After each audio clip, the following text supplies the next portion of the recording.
Bonjour, je suis Flavie Dodd.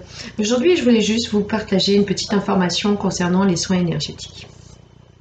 Les soins énergétiques que je pratique, qu'ils soient à distance ou en direct, comme je précise souvent, à distance, ça n'empêche en rien les soins énergétiques. Parfois même, c'est plus pratique pour tout le monde, hein, ne serait-ce que pour le stress de la route, le transport, arriver à l'heure, enfin, etc. Donc c'est vrai que c'est pratique que ça soit à distance. Lors des soins énergétiques, il y a parfois un message transmis par les énergies, par votre âme, et que j'essaye de vous transmettre le plus simplement possible. Lors des soins énergétiques, il peut aussi se passer des sensations, que ce soit dans votre corps ou dans mon corps. Ces sensations sont aussi souvent ou font aussi souvent partie du message.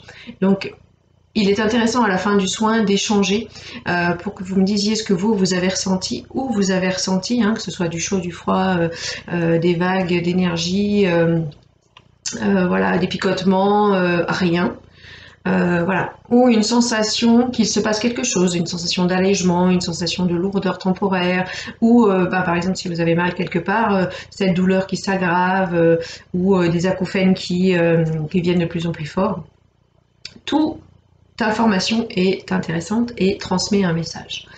Lorsqu'il s'agit de soins énergétiques, par exemple sur les animaux, les messages peuvent concerner l'animal, hein, bien entendu, mais souvent sont adressés à son gardien principal ou à son protecteur. Donc voilà, les transmissions se font de différentes manières. Moi, je peux avoir des visions, je peux avoir des sensations, et je peux vous transmettre soit ce que je ressens directement dans mon corps, soit ce que j'ai interprété. Mais il est aussi intéressant, quand j'ai une image, de vous la transmettre telle que je l'ai vue, pour que vous l'interprétiez, parce que souvent l'image, elle est aussi pour vous. Alors, comme c'est moi qui la reçois, c'est vrai que si je l'interprète, c'est jamais négatif, mais parfois certaines choses peuvent ne pas vous parler. Elles peuvent aussi ne pas vous parler dans l'instant, mais demain elles vous parleront.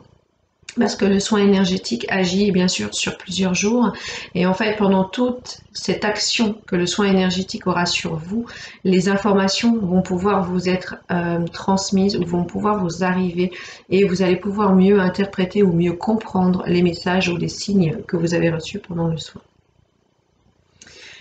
Voilà, parfois il ne se passe rien de particulier. Petite coupure technique, je m'excuse, la batterie m'a lâché en pleine vidéo. Je reprends. J'étais en train de vous expliquer que parfois il n'y a pas de message lors des soins, hein, ça arrive même d'ailleurs très souvent, et ce n'est pas du tout un problème, c'est que dans l'instant vous n'aviez pas besoin de recevoir de message. Il se peut également que vous ne ressentiez rien dans votre corps, et cela est juste aussi. Il peut y avoir plusieurs raisons à ça, hein, donc ça peut être parce que vous n'avez pas besoin de ressentir d'informations, le soin s'est passé, s'est déroulé très bien, vous pouvez même vous endormir, il n'y a aucun souci. Parfois, c'est parce que vous êtes trop dans votre mental. Et donc, votre corps vous empêche de ressentir les informations. Et ça peut arriver si vous êtes déjà quelqu'un qui, dans la vie, n'écoute pas son corps, va jusqu'au maximum, au bout de ses possibilités, jusqu'à ce que son corps s'épuise. Donc, forcément, lors du soin énergétique, votre corps réagit de la même manière. Il ne va pas vous transmettre d'informations. Mais cela ne veut pas dire que le soin s'est pas passé ou s'est mal passé. Bien au contraire, le soin a très très bien agi. Mais c'est pour, voilà, c'est pour dire, c'est la continuité de votre manière de fonctionner avec votre corps. Le soin énergétique peut vous aider par contre à l'avenir à mieux entendre ou à mieux écouter votre corps et à recevoir les messages de celui-ci avant qu'il ne soit trop tard. C'est-à-dire avant de vous épuiser, avant d'aller à l'extrême, voilà, ou ne pas aller dans la bonne direction si aussi vous n'écoutez pas votre corps par rapport à votre âme. Donc voilà, ne vous inquiétez pas, tout est juste dans l'instant. Parfois vous sentez, parfois vous sentez pas, parfois il y a un message et souvent il n'y en a pas. Ne vous inquiétez pas, tout est juste. C'était quelques informations sur comment se passent les soins énergétiques dans mon cabinet. J'espère que cela vous aura intéressé et je vous souhaite une belle journée. À bientôt.